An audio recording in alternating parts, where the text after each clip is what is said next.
Para jamaah yang berbahagia, kita baca doa khusus buat Ustaz Ja'far ya. Nawaitu syifa bi barakatil Mustafa anta syafi antal muafi anta dhur anta nafi amin.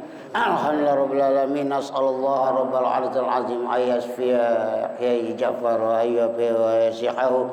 Nas'alullah al-azim rabbal arsyil azim ayyafiyahu wa yashfiyahu wa yashallallahu Nas'alullah al-azim rabbal arsyil azim ayyu'afiyahu wa yashfiyahu wa yasihahu wa nas'alullah rabbil alasfiyana wa yu'afiyana wa azwajana wa wadana walhamdulillah rabbil alamin. Alhamdulillah rabbil alamin. Asyhadu an la ilaha illallah asyhadu anna Muhammadar Rasulullah.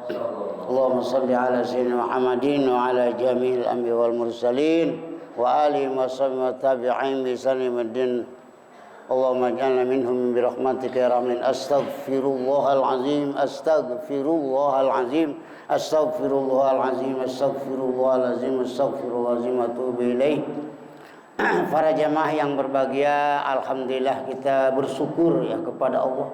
Harus disyukuri nikmat yang paling besar. Kita masih bisa baca Yasin, baca Rati Musawwaf. Itu Yasin itu khasiatnya banyak ya. Banyak sekali, dan kita harus yakin, malah Nabi mengatakan surat Yasin itu di dalam kitab Taurat disebutkan surat Mu'ammah, surat Dafi'ah, surat Qadiyah. Nabi ditanya Rasul, Mu'ammah itu apa sih?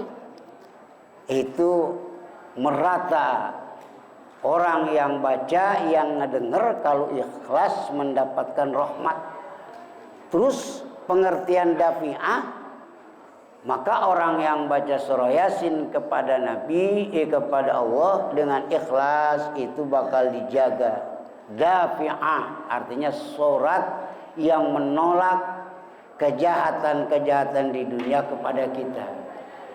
Yang ketiga, surah Yasin itu Qadiyah, surat yang bisa memenuhi kehajat-hajat kita yang sah menurut Allah, itu insya Allah dengan surah Yasin. Malah kalau hadis Nabi ada yang menerangkan kalau mayit mau ke kuburan itu diiring dengan baca Yasin. Begitu turun dari mobil, saya itu kalau khusus guru, ya guru orang yang terdekat suka dibacakan Yasin. Dan itu harus yakin kita. Di mana dalilnya? Bapak beli kitab Sawi ya. Kitab Sawi juz 3, Sawi ya bukan sawi, tapi kitab Sawi 4 jilid itu lengkap keterangan membicarakan Al-Quran khasiatnya. Cuman kitab-kitab itu jarang dibaca ya sama kiai. Hanya untuk pegangan, sebab nggak bakalan tamat. Sebab tafsir itu kitab gede Pak. Makanya saya mendahulukan tafsir di rumah itu kalau ngaji. Sehari 3 kali itu tamat 7 bulan. Saya punya anak cucu guru, buyut guru itu setahun tamat tafsir, tamat kitab Syaibul Iman. Artinya seperti saya baca ngajinya. Makanya sengaja saya ngajar ini pakai gaya santri. Siapa tahu ada santri yang ikut. Mari baca kitab surah Al-Furqan kalau nggak salah pas wa kadzalika ya. A'udzu billahi minasy syaithanir rajim. Bismillahirrahmanirrahim. Wa qala allazina kafaru laula nuzila 'alaihi qur'anu jumlatan wahidah. Kadzalika linusabbita bi fuadaka wa rattilil tartila. Wa qala allazina, dan berkata. Jadi lapar qala itu 3 ya. Allah berfirman kepada Nabi bersabda, kalau bahasa Jawa ngadauh ngandika, kalau ulama berkata Kalau orang Sunda ngebacot, ngomong, itu lapar kola. Bedain. Buat Allah itu bahasa sopan, bahasa Al-Quran mah ya. Ngomong. Ya ngomong, ketua ukhuwah tadi ngomong, itu kola namanya. Dan telah berkata siapa? Itu berarti fa'il ya. Biasa fa'il itu menggunakan apa? Siapa? Orang-orang yang kafaru telah kafir. Fi'il madi. Boleh kepada makhluk bahasa itu telah, asal jangan ke Allah ya. Ke Allah mah telah berfirman, aduh nggak usah lah. Sebab bahasa telah ada bakal nanti. Berfirman aja. Akan ayat laula, jika tidak, ini namanya laula taubih. Lafaz laula mananya menjelekkan, mensalahkan. Halah, kenapa tidak nuzila diturunkan alaihi atas Rasul? Tuh ada kalimat Rasul Muhammadun, tuh tafsirnya di atas. Al-Qur'ana, apa Al-Quran? Jumlatan wahidatan, halnya sekaligus. Ini orang-orang kafir menyalahkan Allah, nurunkan Al-Quran. Kenapa tidak diturunkan Al-Quran dalam keadaan sekaligus? Beda. Taurat diturunkan oleh Allah sekaligus, gabus sama papan tulisnya, tapi Al-Quran dicicil. Ya, makanya bahasanya juga Al-Quran, nazzala Al-Quran. Apa bedanya? Lafaz nazzala bahasa Indonesianya menurunkan, lafaz anzala bahasa Indonesianya menurunkan. Lihat, santri ngelihat keterangan gravitasi ilmu sorof dalam saraf bina wa bina'uhu litaksir. Jadi lafaz kasaro, sabbaha, kabbaro itu menurunkannya banyak, bukan sekali. Kenapa? Ya Pak, makanya orang tahfidz nggak bisa hafal Quran sekaligus asal hatam balik lagi, enggak, sahalaman sahalaman. Sehingga percetakan buat orang yang hafal Quran ada disebut Quran pojok, sebab susah. Kalau Al-Quran dihafal sekaligus, ye Pak, jangankan 10-40 kali, 300 kali tamat belum pernah hatam. Saya nyobain, paling lancar doang. 300 kali tamat. Kalau dari alif lam mim sampai kul al berben kagak bakalan. Tapi cara tahfidz dibaca sehalaman-sehalaman bagi anak yang di bawah umur 40 itu 40 kali pasti hafal. Sebab kalau Nabi diturunkan Al-Quran sekaligus, gabus, waduh, menghafalnya juga. Makanya nih, nanti orang kafir heran, Yahudi dan Nasrani, sebab kitab mereka, para alumni Taurat yang disebut Yahudi, para alumni Taurat yang disebut Injil, itu Qurannya turun sekaligus. Sebab sedikit Taurat dan Injil mah, tetapi Al-Quran, Masya Allah, 30 juz kali 9 lembar. Tinggal dikalikan aja. Puyeng Pak. Beda Al-Quran mah, bukan kayak Jang Jawokan. Jang Jawokan mah, saya umur 9 tahun dikasih Jang Jawokan sama ibu sampai sekarang. Belum pernah dihafalin, tapi nggak pernah lupa. Heran, tapi Al-Quran sebagai orang tahfidz adalah tidak dibaca 5 bulan. 5 bulan lama, banyak yang lupa. Makanya orang hafal Quran kudu terus per 5 hari tamat, per 5 hari tamat. Sebab artinya ngahancanya kalau orang Sunda menghafal Quran itu sehalaman. Nih, makanya Al-Quran sekalipun disalahkan oleh orang-orang Yahudi, nah kenapa? Kata Allah, Taurat itu seperti kitab Taurat diturunkan oleh Allah sekaligus dengan papan-papan tulisnya, wal Injil, wal Zabur. Allah Ta'ala berfirman, ya Allah Ta'ala, nazzalnahu, menurunkan kami akan Al-Quran. Begitulah kata Allah, kazalika, seperti diturunkan Al-Quran, mutafarriqon, nyatanya halnya dikredit separuh-separuh, linusabbita, apa kata Allah, akibatnya menetapkan saya bidang kalau puada akan hati kamu. Muhammad, Masya Allah, kamu nggak bisa nulis, kamu bukan ahli baca.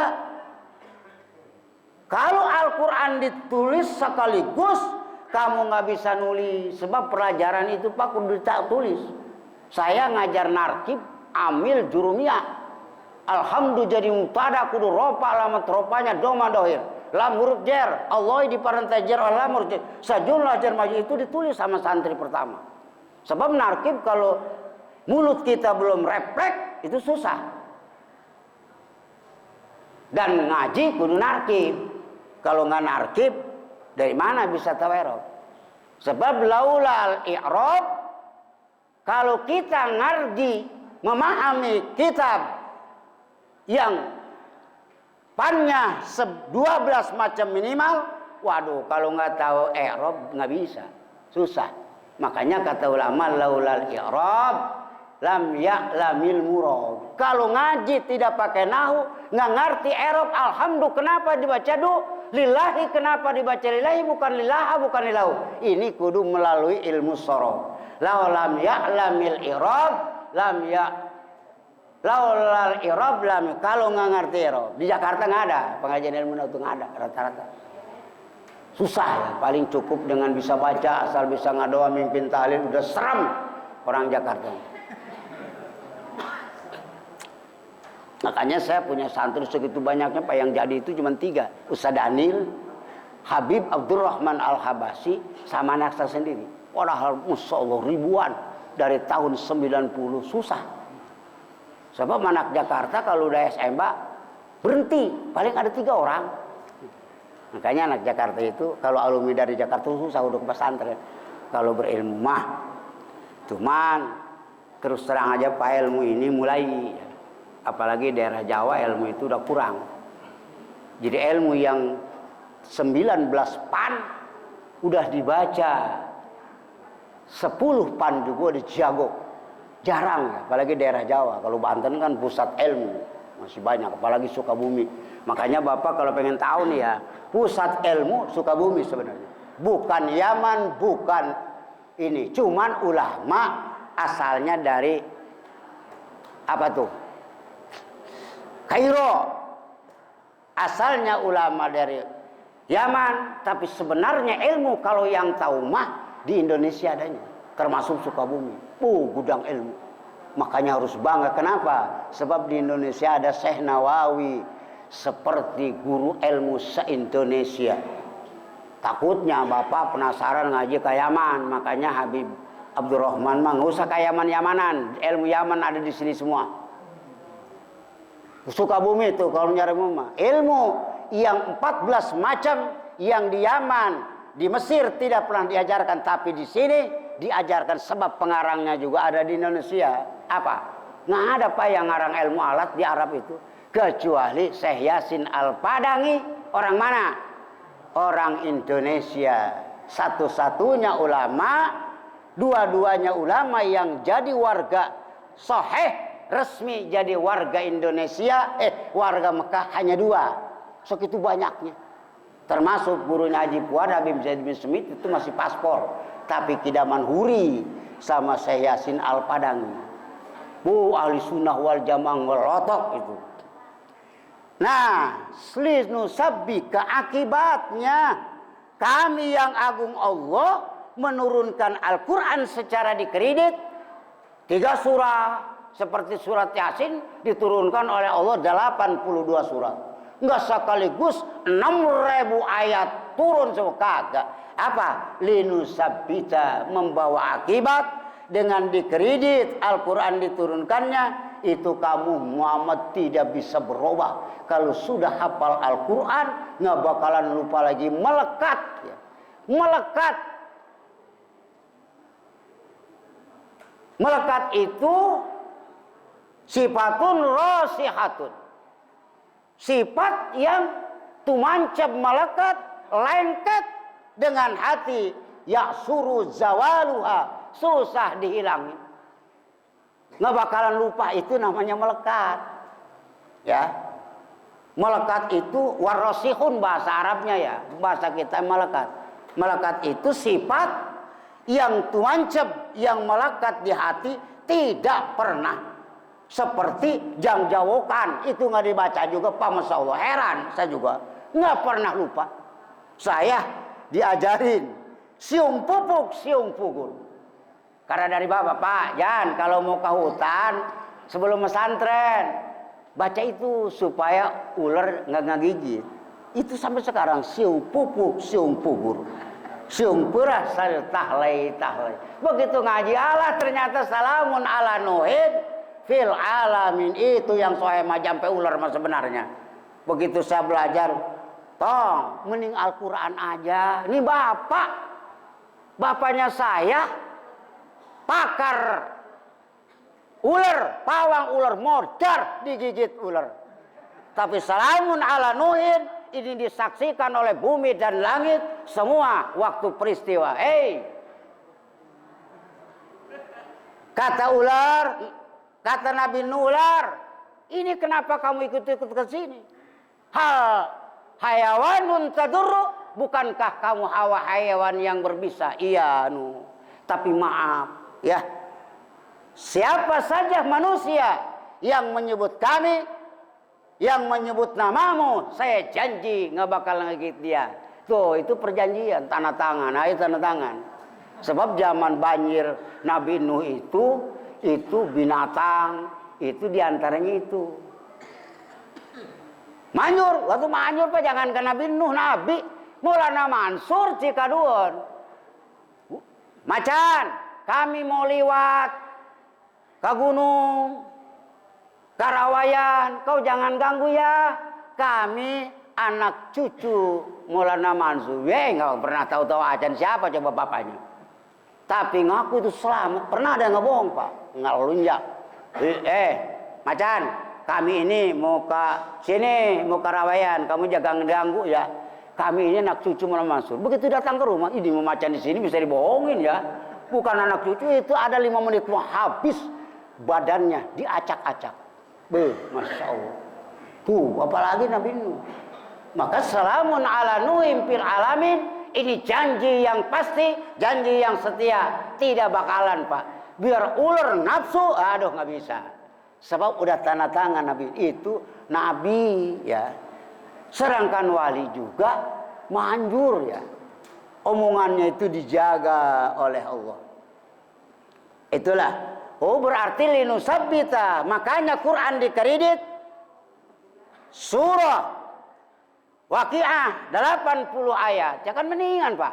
Kalau ngapal 80 ayat garis para segelis, itu akibatnya membawa fuadaka, hati kamu teguh, nggak bakalan berubah menghafal Quran. Makanya para sahabat apa? Nuqawi, kami meneguhkan yang agung, kolbaka, hati kamu itu kuat, nggak bakalan berubah.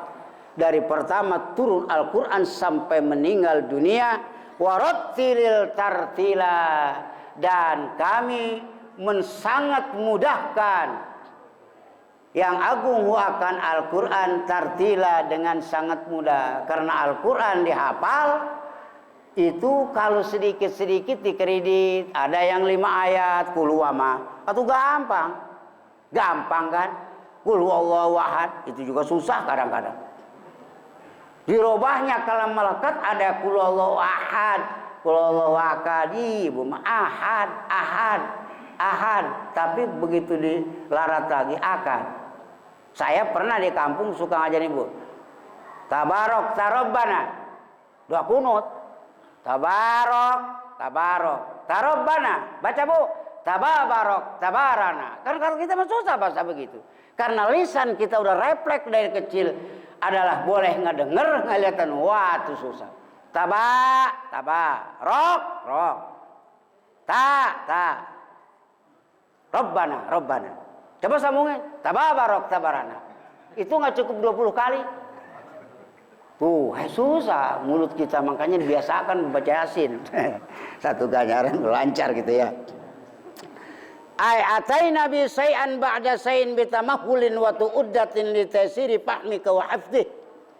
Ataina warattalal arkuna ini maknanya ataina, kami memberikan bihi dengan Al-Qur'an syai'an sedikit ba'da sedikit setelah sedikit. 10 ayat hafal dulu, turun lagi, gitu nggak sekaligus. Bitamahulin dengan berlahan-lahan ya, santai.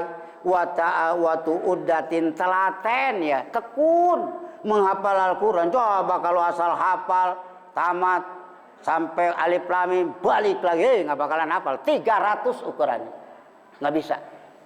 Wih, orang lancar udah lancar, setengah nggak bisa. Saya pernah sebelum berangkat haji pas bulan puasa itu 7 kali tamat, setiap hari tamat. Ya, boro-boro lapar. Nggak bisa. Jangan ceritalah hafal Quran kalau bukan kata hafid dididik dengan cara guru. Sahalaman. Jadi ayataina wal Quran itu diberikan syai'an 10 ayat, tapi ba'da syai'in yang kemarin udah hafal kan Muhammad 10 ayat udah bitamahulin santai. Nggak pusing kan otak. Waktu udatin telaten, rajin. Apa maksudnya? Litaisiri fahmihi, supaya bisa memahami Al-Quran. Sebab Al-Quran mah sumber hukum, segala macam alam ini dibicarakan dengan pasti. Jadi kalau ada ahli hayat BMKG cerita bahwa bumi yang muter, saya suka ngobrol, Mas meyakinkan bahwa bumi yang muter bukan matahari? Yakin, karena kami mah ilmu astronomi, punya fakta. Saya setuju kalau situ bumi yang muter punya faktanya. Kamu pernah memutarkan mobil dari Warakas ketemu Ancol, ketemu Tangerang, ketemu Banten? Bumi kalau muter pernah, Bu, rumah kita. Ada di Amerika. Nggak ada, Pak. Nah, itu berarti nggak benar. Paham itu tidak ada faktanya. Yang kedua, ente mengatakan bahwa bumi yang muter punya dalil, sebab nggak bakalan jadi yakin. Kamu ragu berarti kan? Bisa saja kalau Allah yang muterkan mah. Sebab bumi ini boro-boro muter, Pak. Gempa aja acak-acakan manusia modar semua. Apalagi kudu muter. Wah. Nih secara alam boleh kamu insinyur, hayat, ahli astronomi, tapi nggak punya fakta kan? Pernah bumi muter, rumah kamu ada di Sukabumi, padahal di Warakas Gang 19. Nggak pernah, Pak. Nah, itu berarti. Sedangkan ahli tahqiq isbatu syai'i ala dalil, artinya menetapkan sesuatu kudu pakai dalil Al-Quran. Isbatu syai'i ala wajhil haqq, menetapkan sesuatu sesuai dengan faktanya. Mana fakta kamu? Iya ya. Nah, makanya itu akal kamu. Ahli astronomi itu ilmu manusia, bukan ilmu Allah. Saya setuju. Sebab kalau yang muterin Allah, enggak goyang ini rumah, enggak hancur kalau Allah yang muterin. Bisa. Kalau memang benar menurut ahli ayat bumi muter, tapi kita nggak gempa, bisa. Nih pesawat, Pak. Kalau yang muterinnya ahli, wah tuh ini jelas di sini nggak kocak-kocak aja. Coba kalau naik perahu, waduh, goyang ke sini nggak tahu. Itu supir pesawat, pilot, saking ahli. Coba kalau pemimpin, nyung semodar duluan. Karena nggak ahli, artinya setuju aja. Alamah asal jangan ngurusin Allah. Bisa diputarkan oleh Allah bumi, tapi kita punya dalil wasamsu tajri, ada jalannya. Bumi kalau muter, mana jalannya?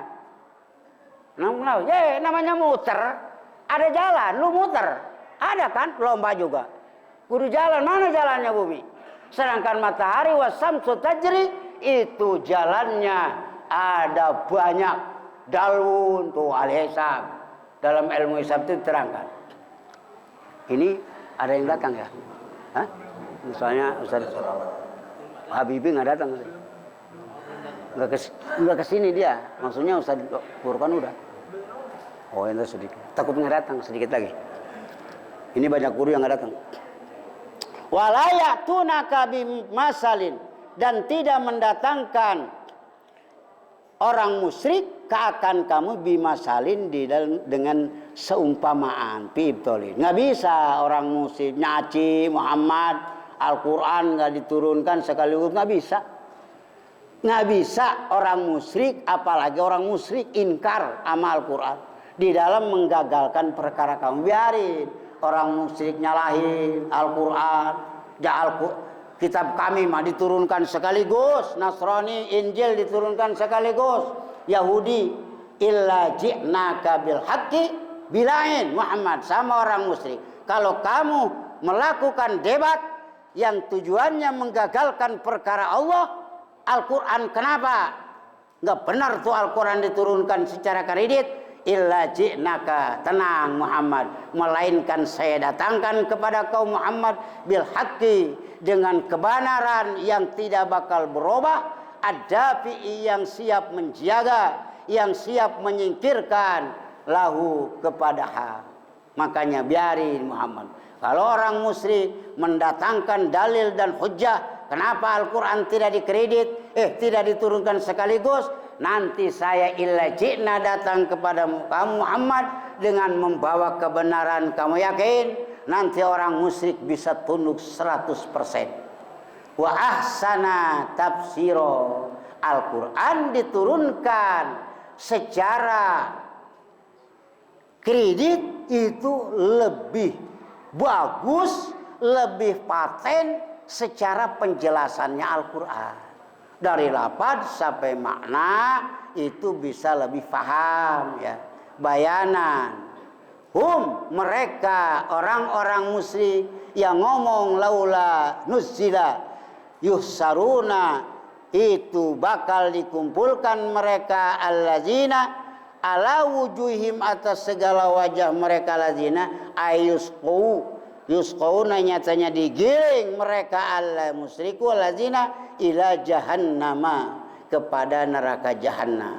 Muhammad, mereka nanti di hari kiamat bakal dikumpulkan, digiring oleh Allah, oleh petugas Allah malaikat kepada jahannam. Biarin, biar tahu rasa dia. Ulaika, mereka allazina syarrum makana, itu yang paling buruk-buruknya tempat. Begitu diguling, dimasukkan ke neraka jahannam. Sedangkan jahannam adalah syarrum makana, tempat yang paling buruk Allah ciptakan. Ada jahannam, udah menderita. Waduh, masya Allah. Huwa, bermula ya syarrum makana, itu jahannam. Wa adallu sabila, dan yang lebih salah-salahnya, lebih sesat-sesatnya perjalanan. Mereka digiring berjalan beribu-ribu tahun dari mahsyar ke jahannam. Itu masya Allah, tak disangka dia mau muka surga, ternyata kita salah jalan.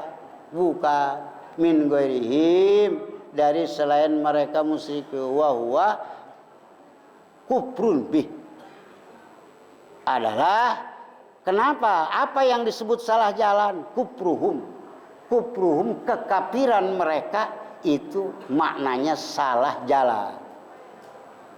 Perbuatan kafirnya itu salah jalan.